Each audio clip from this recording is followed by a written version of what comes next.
Tayo po yung nagbabalik dito sa La Union Agkaisa Talk Show, Talks and Thoughts from the Capital. At sa ikalawang parte po ng ating programa, makakasama naman po natin ang Department of Human Settlements and Urban Development o DSUD. At syempre, kasama pa rin po natin ang ating minamahal na Governor Mario Eduardo C. Ortega. Umunalaunay po, intay mga ganiti opening words from our colleagues from the DSUD. We have Dr. Claudine B. Valdez, the Division Chief of the Public Housing and Settlements Division, and Mr. Harry Christian Nool, the Information Officer and the Project Development Officer 3. Good morning, Ma'am Claudine. Hey, good morning, everyone. Good morning, La Union. Thank you very much po for our La Union Agkaisa tayo Talks and Thoughts. Since we are partnering with all the LGUs in Region 1, we're very happy na meron pong opportunity for the department to be with you again. So in behalf of our regional director po, we have a new RD, Attorney Joselito F. Melchor. We would like to introduce DSUD po sa inyong lahat. Sir Harry? To start with, I'd like to introduce DSUD. It's a very new agency. Na-create po ang DSUD noong February 2019. Ito po ang merging ng dalawang opisina, ang HLURB po at ang HUDC. So by virtue of RA 11201, nag-merge po ang dalawang opisinang ito to now become the Department of Human Settlements and Urban Development. Ang HLURB po ay naging Human Settlements Adjudication Commission na attached na po sa department. So ganyan po ang nangyari sa amin. So starting July 2020, we traveled back from the HLURB NLR office in CAR. We started the office here in Region 1.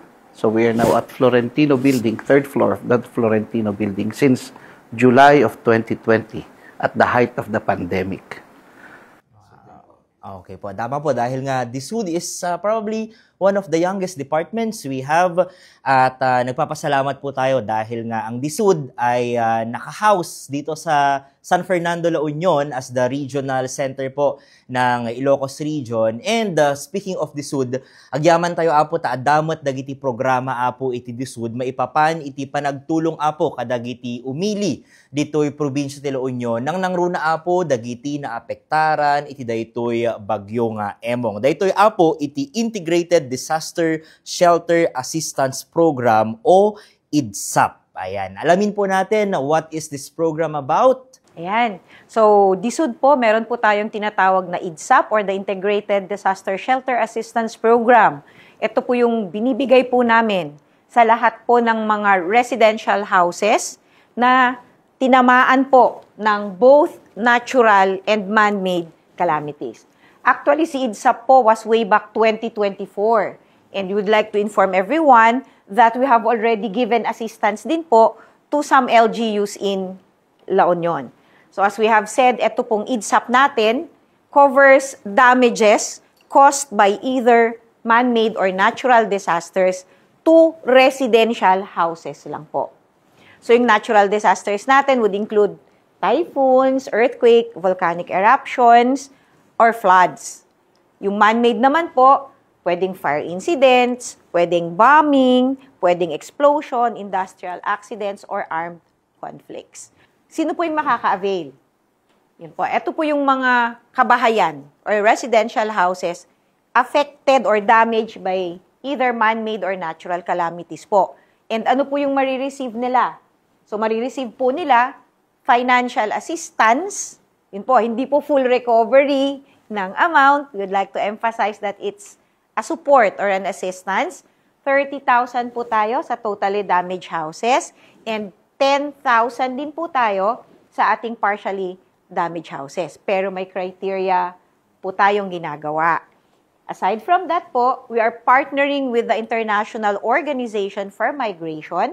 Nagbibigay din po tayo ng shelter-grade tarpaulins. Yun po yung TOLDA.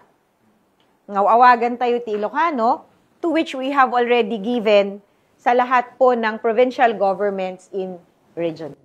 I see. Okay po. I understand po, itong IDSAP program is kumbaga nakalodge sa ating mga local government units na kung saan a critical part of that is the evaluation ng mga mag-a-apply for the program. But before we go into the details of the evaluation, I'd like to ask our dear Governor, as somebody who has been working in the communities, kasano ka importante, Apo Gov, nga adadagito kakastoy tayo nga programa who helps those talaga nga needy, nga syempre dagito yung matawanti kabailan na these are the ones who really have nga strong kuma iti houses da.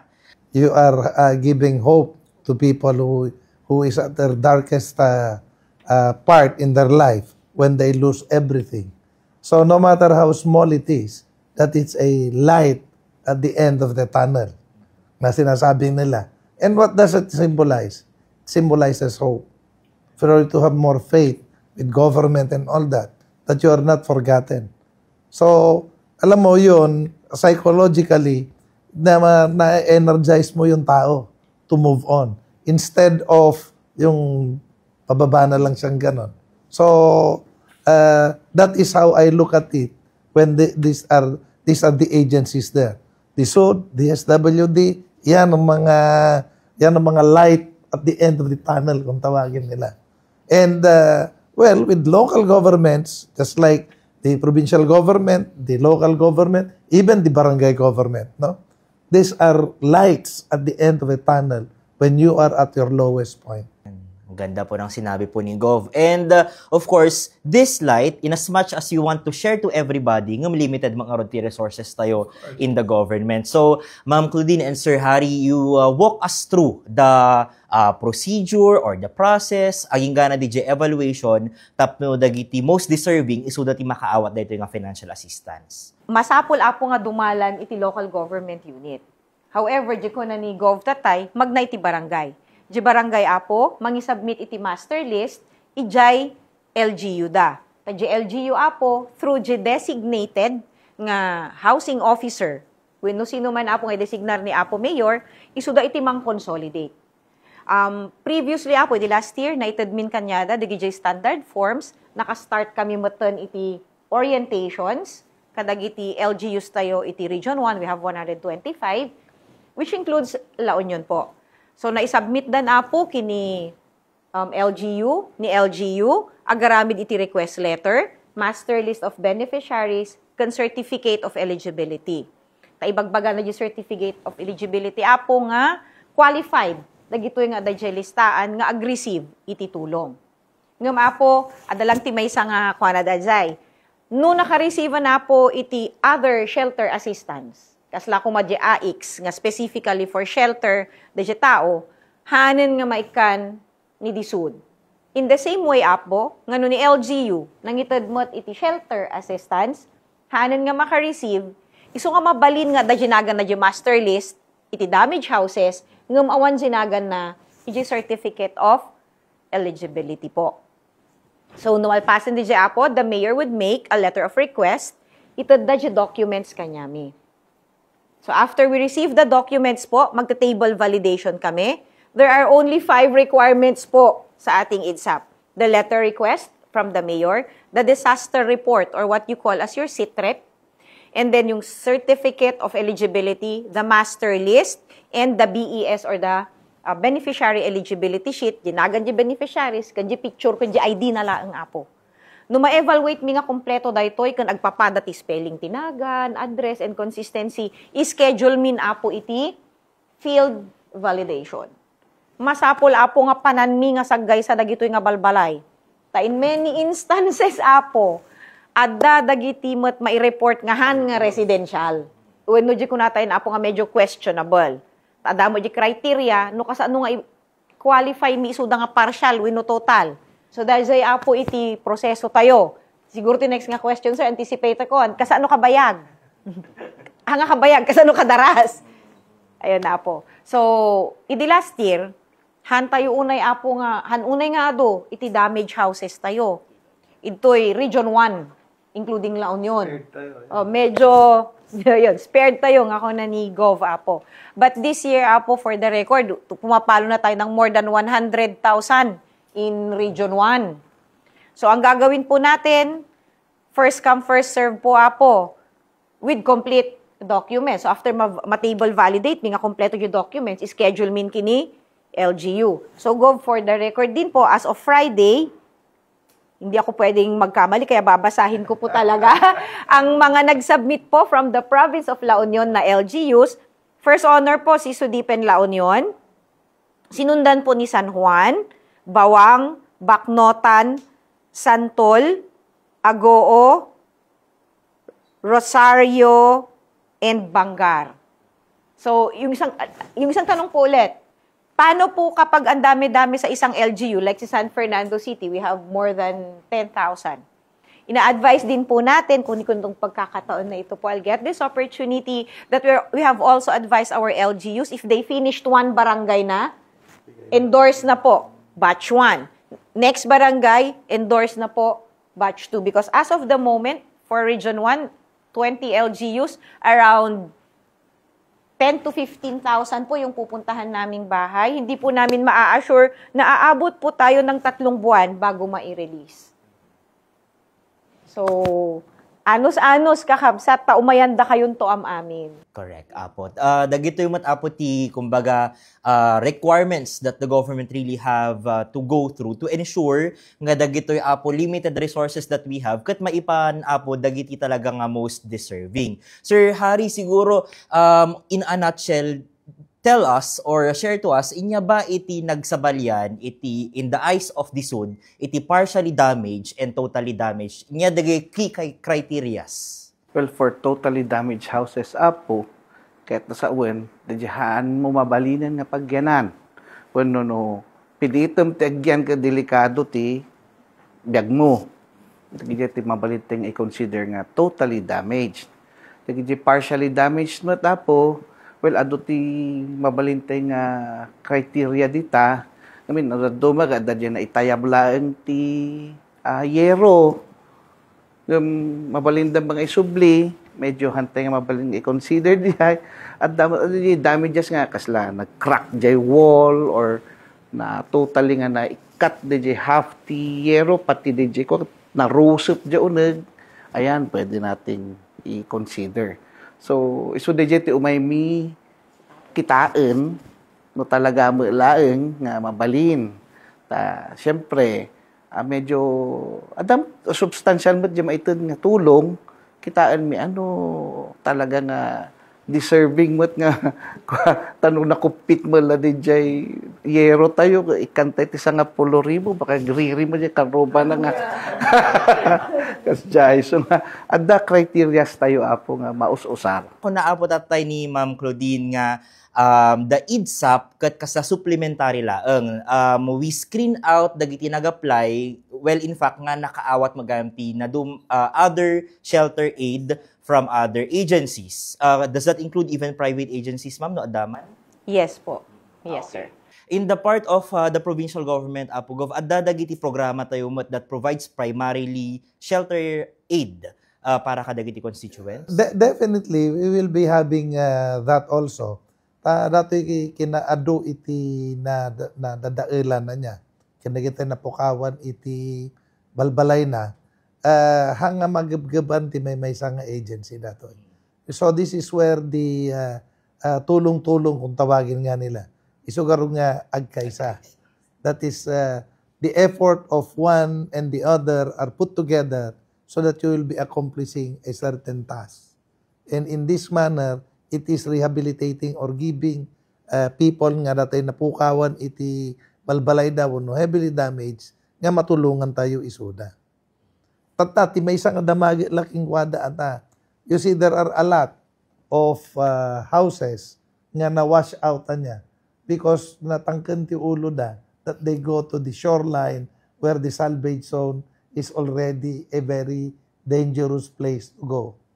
If ever we are going to rebuild, we will be asking them not to build it there because as if we are now enticing them to do it again and the same danger will befall them again.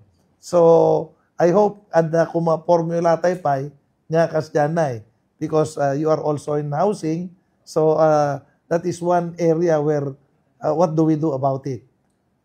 Again, and I think this is one key area also where we have to tap the barangay concern ta. Isuda mo dyan nga mangkit-kita. In fact, sayang lang nga, tadi dyan kapitan nga, may isang nga nangibagay dyan nga nag-observe. Died 2 days ago. Yes, San Agustin. Nga, dagi-dagi ko na, ibagbaga lang arong kingwadan, ngandang agbalay dita. Impandalat ta. Tatangad na dyan bagyo, so that tinawas out. So, you know, these are an additional problem or challenge on our part nga mang tulong kingkwada, but at the same time, antay mga tulungan nga may paspasupo naman ti didigra. And then, there are also others now with your explanation, Tatay, you see there are even others than when we say disod. Adda, nag-file kami idi, di da kami naksyonan, duwa nga tawanan ko nada. But your explanation says that if they are na, uray nag-file da, no adda dati disqualification da in the sense nga, adda na ala da nga kastuhin ng kasdanay, handa nga amo or they tend to deny nga they are disqualified because they were already recipient of another help from another agency. Iso nga tanga kasdanay, di may isa nga kapanunutan na. So, one way that you guys in the media can help us also by explaining to them no apay, no, kaasi mo di agency nga may kabil di firing squadron no pa. Nga, amo no niya di disqualification na kadami. But there are others, they know that they receive from one to the other, yun they still deny it because they still would want to. We cannot deny that also. Survival data. Ngayon, sapay ko maawatan na. And again, I would appeal to the media also to disseminate, especially the gijay criteria ng bagada na gitay kasapulan tapno makaawat na gito'y daduma. Not all LGUs can afford to give everyone. So karon nga adda agapo kingkwada, adda agapo ti local government, adda agapo ti digiti para private agencies and all that. In fact, adda digiti daddo mga inted nga cash nga donation dito nya kasara ti bagbagak king ka nga kwan ni Governor Marcos kanyak nga inyawat na I intend to buy digiti yero unno kwa tapno iso iti mabalimbing nga mayawat pa nga tulong kadigitay na topless nga kuna. Yung sabi po ni Gov nga handan nga ag-build agent displaced nga areas, danger areas, na i-coordinate tayon apo GLGUs data nga dagitay na identify nga na-submit nga listing into no maitod DJ tulong i-monitor dan to basit nga handan ijay nga build.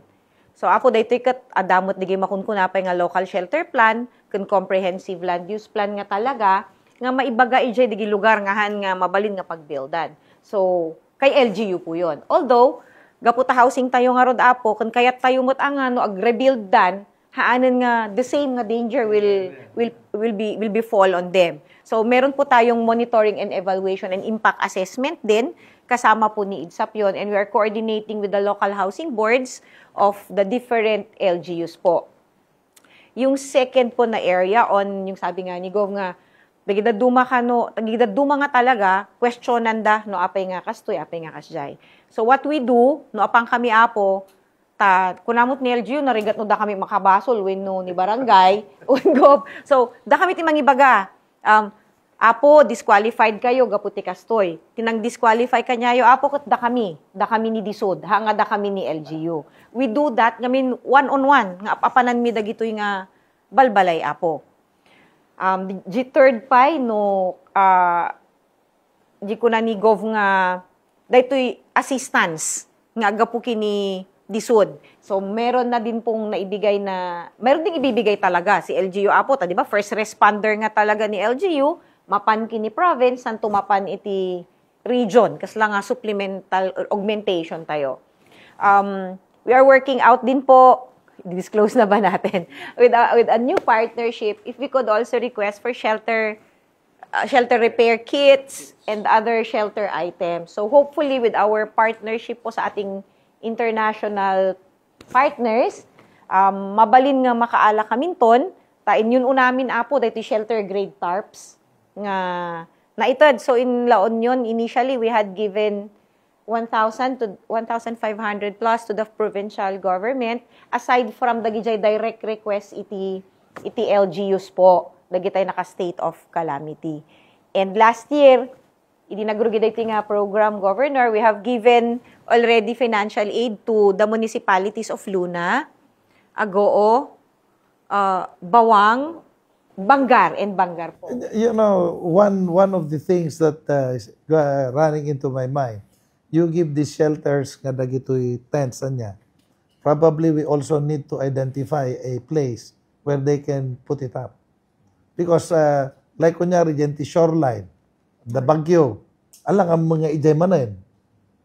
And it is again very vulnerable to the elements of nature. So I mean, it is something to consider niya. Nga adda ko kasla ko evacuation center. Instead nga adda di center, adda uray plane nga daga nga adda pangita deranda lagi toy tents da for their temporary location where they can now start to build their houses man. Actually, that IDSAP program the Sud Governor has 3 phases. Dati panangitad mi ti financial assistance, this is for the response phase pa lang. So the 2 phases, the ending ng tumatlaan, permanent shelter na mabalbalin. But then, that we need the help, especially of the provincial government, in encouraging the LGUs within our jurisdictions to really identify areas in the LGU for resettlement. And yun nga, yung ibadedya bagbagam tatay governor nga, di pagikabilan dati nagita nga tents no, malpas ti disaster. Yes, exactly. Yes. You know, even their permanent residence actually is also a challenge. Duma, you know, my experience in resettlement goes way back when I was still studying. Apay nga nagiging muna nga resettlement was a failure. One, they did not provide the necessary access to the area. In improvement, they now provided, but there is no transportation coming and going there. And in most cases, why do they go back? Because it's the convenience of where their work is or where the pasture is. So, it is not as simple as this and that. Tanudad duma, lumangala ka matidaga, nga di jay sinig the place of work da, naginamit. So, that is actually the challenge. And we identify that as a real challenge to the LGUs. Yeah, I know. Especially for the past, in the early years of DSUD, talagang it's a big challenge for each and every LGU. You know, Yes. there was even a time that they approached me and they said they are going to buy a land, nga kastunay, then build a socialized housing and all that. But then there is also a caps as to how much the land would cost. And with the caps, you cannot find one with the transportation and the access road to be there, no? So, in some way, you have to go a little farther. But if you go a little farther, the additional cost there is you have to provide now the access. Not only the access, you need to provide a transportation coming and going there. So, kung nakaro din, it is not as simple as just buying a lot, but you have to provide all of this. Even electricity and even the basic light and water. No? So, that complicates, kung nakaro din, that is the bigger headache in the challenge that we are facing. And So, also, dagat as disod to us as local governments. anyway, may isa lang nga program apo data iti disud, just the IDSAP apo. We understand there are many other programs apo currently being implemented by the disud and many more programs. Gapo nga rod tayo are only 6 years in existence apo daytoy disud. But no anyaman apo dagiti da dumapay nga programa, how can our Kailians reach disud Region 1? We have an official email po, region1@disud.gov.ph. Our phone number, 619-4114. And our of course, the best is to visit our office, Apo. We are within reach at kami lang dito'y plaza. Sango iti ama. Housemate ni Philippine Information Agency, Apo. So you can always visit us, give us a call, or email us for any of your concerns. And anyway po, ililink po natin sa ating post po na ito, dagiti website apo, iti disud, at the same time apo, dagiti hotlines probably if there are, tapno mas nalakang ag-reach out apo, dagiti kakailyan tayo. And to wrap up this conversation, we'd like to have the thoughts of the governor, how important it is nga dagiti partner agencies tayo to always keep or to always make houses a home. Well, as you can see, the problems that we have thought of, the programs that we like to do and accomplish, is not as simple as it is said. So there are other complications into it. Now, one of the things nga, how do you reach, how do you now communicate with them? I think the media, be it local, national, this is information that you should disseminate to the public so that the public, especially the lower income group, will know how to go about it. Dumakit lack of information king kwada. So they curse the government for not doing anything, but in actuality, there is what the government is doing. Tatalaing hanga dumandanon the information. How do they go about it? Where do they get in touch with these people? So, dijay iti may isang nakita tayo, sapay ko tadawatek kadagitunay apo, uray rigito itatagbuy-buya kada tayo. Send it to your Facebook and everything. Come out with the information. Not may disseminate tayo, we are helping more people. Just by disseminating it, you are already doing a big help to all of us. Accomplishing nato'y nasayaat nga programa para ititatao tayo. And with that, Apo, that is our conversation with the Department of Human Settlements and Urban Development or DSUD.